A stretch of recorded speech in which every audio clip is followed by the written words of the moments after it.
Inayos niya naman yun agad habang tinatanggal nito ang kanyang seatbelt. Iniharang pa nito ang kamay sa may uluhan ng pintuan kasi baka tumama pa ang noo niya doon. Una na muna tayo sa pharmacy. Una nating bilhin ng vitamins mo, pati na rin ng gatas. Tsaka na tayo maglibot-libot. Treat kita ng mga bagong damit kasi baka maging losyang ka na soon. Ayoko magkaroon ng kaibigan ng losyang, hindi ko carry yun. Aray! Napaigik ng malakas si Apple dahil napalakas yata kaysa normal ang pagtampal niya rito. Napalingon pa sa kanilang dalawa ang mga patungo rin papasok sa mall kaya hindi nila napigilang bumungis-ngis saka humingi ng pasensya. Agad na naglaho ang ngiting nakapaskil sa mga mukha ni Jessica nang mabungaran niya ang bulto ng babaeng prenteng nakaupo patalikod sa kanyang direksyon. She can literally feel how her blood boil. Ito pa talaga ang naabutan niya pagkatapos niyang mag-unwind. Hoy, ano na? Bakit natigilan ka dyan? Nakakita ka ba ng multo? Tumawa si Apple ng pabiro na kalabitin siya nito. Hindi, demonyo ang nakita ko. Sinundan nito ng tingin ang direksyon ng kanyang mga mata. Dinig pa niyang napabuntong hininga ito at saka nito marahang pinisil ang kanyang kamay. Nagpatianod siya sa kaibigan nang humakpang si Apple papasok sa bahay niya. Dito na kasi sila dumiretso para may arrange daw nito ang mga nabili nila. May pagkamalakalimutin kasi siya kaya hindi ito convinced nang sabihin niya siya na ang bahala. Sabay na napatingin ng mga unwanted visitors sa gawin nila nang walang pasintabi silang dumaan sa pwesto ng mga ito. Angie! Mahina pero madilim na tawag ni Donya. Pabendisyon na kaya natin ulit tong bahay, Apple. Lately kasi may masasamang espiritong umaaligid dito sa pamamahay ko. Jessica, wag mong tawagin ng ganyan ng tita mo. Mabilis ang ginawang paglingon ni Angie sa nagsalita. Mapakla siyang natawa habang sinusuyod ng tingin ng ibaba hanggang paitaas sa tindig na lalaking sumabat sa usapan. Aba, magandang hapon din sa'yo, Uncle Henry. Ipagpatawad po ninyo at minsan talaga umiiral ang aking pagiging pangahas. Panunoy ni Angie sa lalaking katabi ng bruha niyang tiyahin. Kumibot ang labi nito at hinintay lang niya ang sunod itong sasabihin pero agad itong pinatigil ang babaeng. Ngayon ay tumayo na mula sa prenteng pagkakaupo. Kalmado ng galaw nito. Blanko rin ang dating ng mga mata ng babae. Wala siyang mabasang kahit anong ekspresyon mula roon. Minutes had passed but she did not utter a word na ipinagtataka niya. She keeps on staring at her face like she intend to memorize every detail of her face. Mawalang galang na po, Doña Almira. Wala po akong planong gawing pasyalan ng mga bored na tao itong bahay ko. Show your way out po. Hawak ang kamay ni Apple, inihakbang niya na ang paa, papunta sana sa kwarto, pero napatigil siya dahil biglang humagalpak ng tawa ang bruha. Plano niya nga sanang ignorahin na lang ito nang bigla itong nagsalita. Bahay ko? Pinapatawa mo talaga ako? Napansin ko lang ha, patagal ng patagal nagiging mukha mo na talaga ang mommy mo. Akala ko kanina si Irene ang dumaan. You look exactly like her. Jessica turned around to face the wicked aunt. Maganda, di ba? Sa dugo lang namin makikita ang ganitong kagandahan. Ewan ko lang sa dugo mo, ha? Di lang ako mag-tell. Panunuyan niyang ani rito. Medyo bumangis ang itsura nito pero nagawa pa rin itong ngumiti habang humahakbang papalapit sa kanya. Ngaling-ngaling niyang itulak ito nang hawakan itong hibla ng kanyang buhok sa balikat. Hindi pa naman siya ganon kasama para gawin to sa babaeng may taning na ang buhay. Akala ko talaga makikita kitang bigla na lang magkaka-boyfriend pagkatapos papupuntahin dito ang abogado ko para ilam ang kondisyon sa mana. Looking forward pa naman ako na maabutan kita ditong may ginagawang kahalayan para lang mabuntis ka. Seems like hindi ka naman interesado na makuha ang mana mo. Iniwas niya ang mukha ng aktong ito naman ang pagdidiskitahan nitong haplusin. Pasimple lamang naman itong ngumiti sa naging reaksyon niya. Prepare the procedures na lang para sa burial mo soon. Ako nang bahala kung poproblemahin ko ba ang nakasulat sa will of testament mo. Nga pala, allergic ako sa instant coffee kaya pwede ba mag-stock ka ng gatas?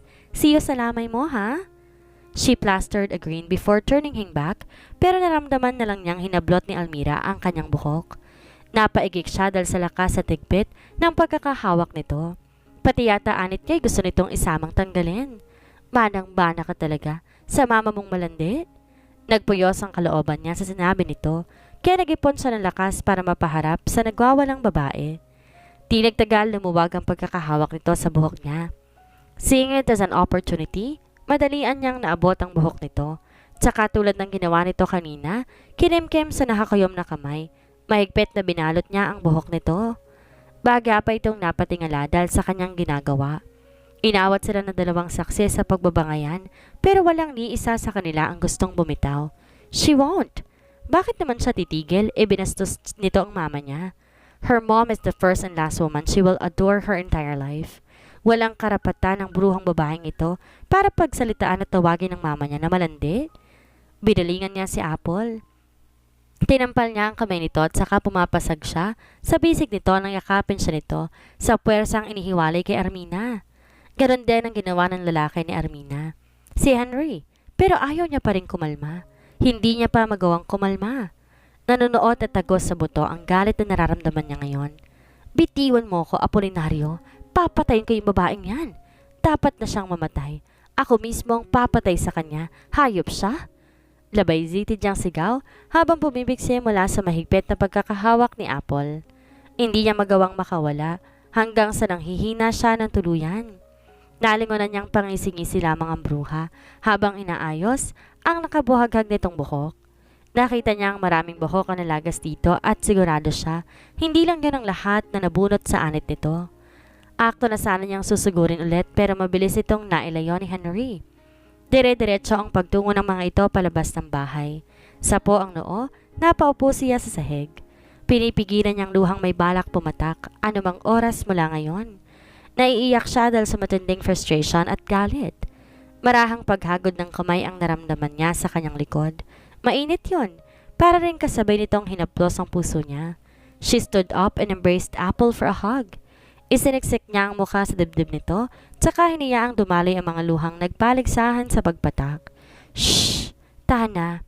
Huwag mong masyadong dibdibin. Hindi na kabubuti sa kalagayan mo ngayon ang palaging umiiyak. Nandito lang ako sa tabi mo palagi.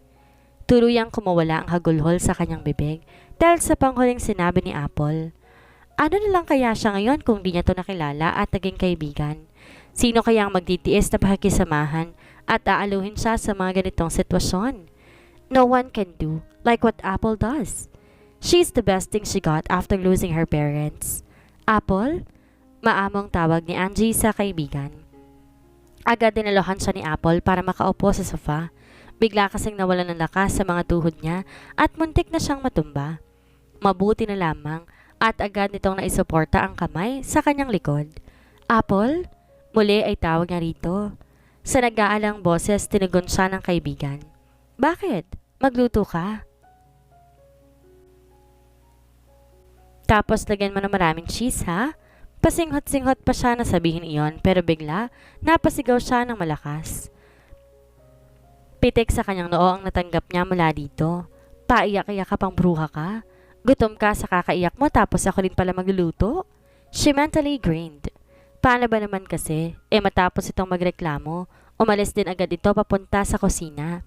Bit-bit ito sa kamay ang grocery bag na dala nila mula sa grocery store ng mall. Nag-insist kasi ito na dumaan na rin doon pagkatapos silang mag-shopping ng mga damit. Tinapunan niya ang kaibigan ng huling sulyap bago tinungo ang kwarto, dala ang mga damit at vitamins na pinamili. Nilagay niya ang mga yon sa ibabaw ng kama. Saka tumungo sa cabinet para kumuha ng damit at short na pambahay. Mabilis siyang nagpalit. Matapos mailagay sa basket ang pinagbihisan, lumabas din kaagad siya sa kwarto para samahan si Apple sa kusina. Malawak ang pagkakangiti niya na makitang maraming giniling na karne ng baka at baboy ang nakalapag sa mesa. Sabi na nga ba, at hindi siya nagkamali ng hinuha na makitang malaki ang naging bawas ng karneng nakadisplay sa freezer ng grocery store kanina. Sinilip niya ang kaserolang pinagkunan nito ng tubig. Sakto lang ang daming nilagay para sa lulutuing spaghetti. Pinangtatluhan ang luto nila kasi doble ang nauubos niya kapag si Apple ang nagluluto ng spaghetti. Nasulyapan niya tong naghihiwa ng sibuyas at bell pepper. Inintay niyang magdiktik to ng bawang, pero nailapag na lang nitong kutsilyo, hindi ito nagdiktik. Akala niya nakalimutan lang gawin yun ni Apple, pero nang i-check niya ang grocery bag, wala siya makitang bawang. Nabasa yata nitong iniisip niya, kaya ito na mismong nagpaliwanag. Hindi na ako bumili ng bawang, baka kasi masayang lulutuin ko kung lalagyan ko ng bawang. Oh, Sumisingaw ng kaserola. Buksan mo tapos lagyan mo ng mantika para mapalambot mo ang spaghetti.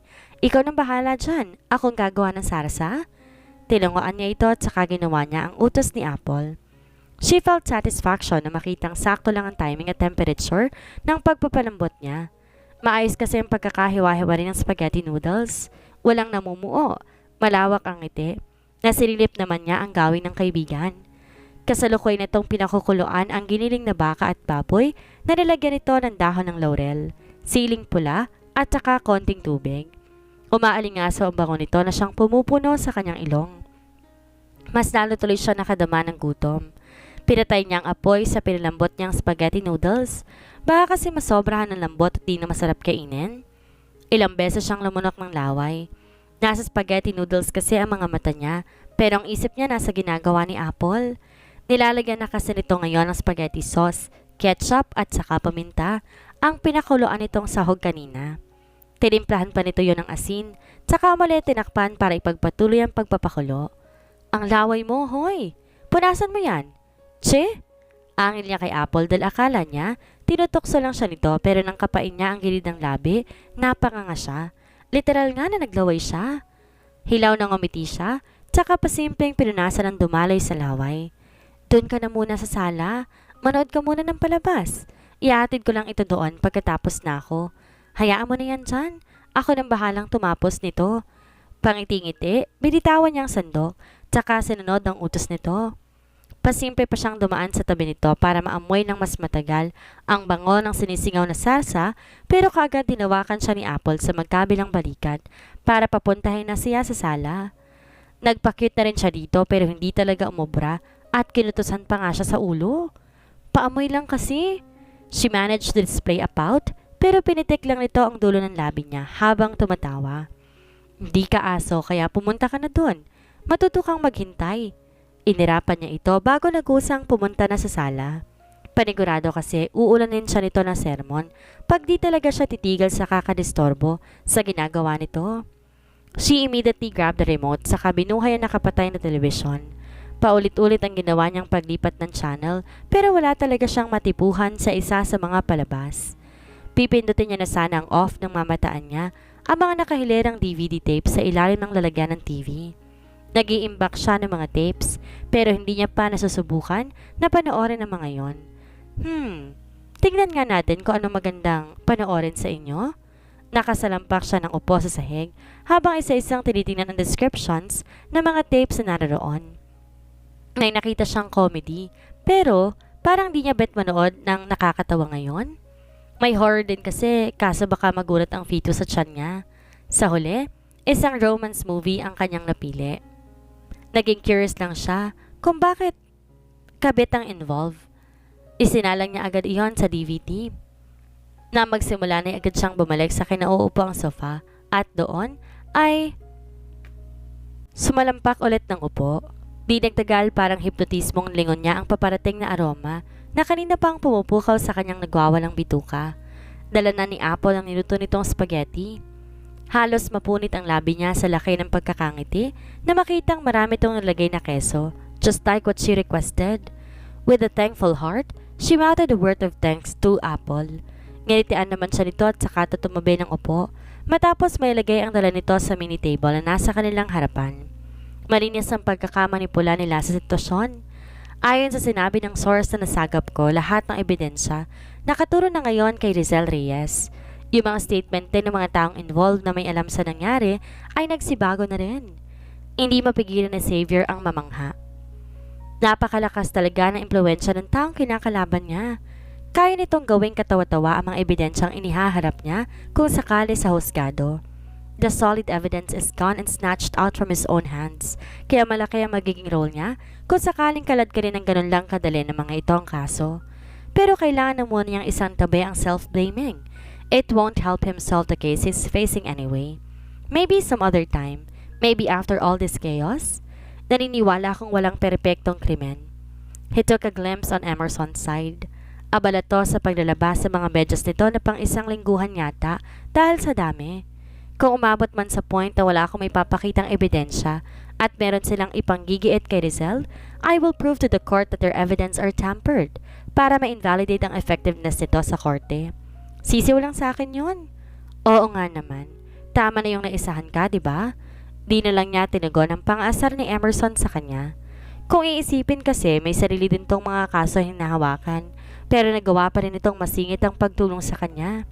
He is the naughty type of person, but in terms of fulfilling his duty as a police officer, everyone can give their 100% approval on how he excelled on his chosen field. Isa pa, Emerson is just spitting a fact.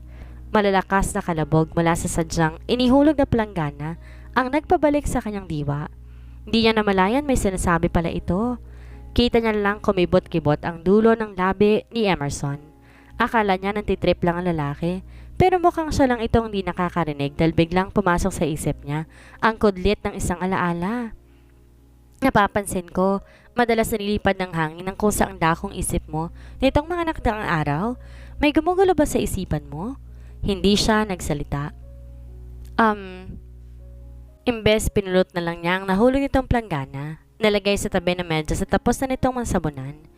Pleading your right to remain silent would make you have your way out, Mr. Montalibano. Okay, let me rephrase the question I asked earlier. Emerson paused for a while. With an authoritative gaze, he continued. Sino ba yung babaeng umuukupa sa isipan mo lately? Ang babae bang gumugulo sa isip mo? At ang babaeng nasa isip ko ngayon na sa tingin ko siyang umuukupa sa isip mo ay iisa lang? Tama ba ako? Sumagot ka. Ngaling-aling babatukan niya sana ito pero tatawa-tawa lang si Emerson habang dumidistansya ito palayo sa kanya. Nandito ako para pag-usapan natin ang tungkol sa kaso. Huwag mong bahira ng ibang topic lalo na kung wala naman yung involvement sa rape case ni Rizal Reyes. Napabuga na lang siya ng hininga na makita, sumesa niya si ito na izip ang bibig habang mahigpit ang pagkakatikom sa labi nito. Sige, back to the topic. Do you still have the confidence that you will win the case? Mukha kasing malabo na. Don't you think that dropping the case now is the best option? Mas mabuting maaga mong tapusin at di na patagalin pa ang kaso na masyadong halata magiging resulta. Kung ibang attorney siguro magdedesisyon sa puntong to, siguro yan din ang magiging conclusion, pero ibahin mo ko sa kanila. Hindi ko pinili ang trabaho na to para lang tumanggap ng pagkatalo sa huli. An attorney is supposed to defend an innocent victim. So paano kung maaatim na bitawan ng kaso kung ang magiging resulta nito ay masasama sa hukay ng kawawang dalagitang katotohanan at ang magtatanim sa isip ng madla ay ang maling akusa ng mga malulupit na tao patungkol sa kanya? I won't dare myself call an attorney if that's how absurd my action is. Mahabang litanya ni Xavier sa kaibigan. Kung sa bagay, kaya nga kita naging kaibigan para maging tagapagtanggol ko kung sakaling may magsampa sa akin ng kaso dahil sa sobrang kagwapuhan ko.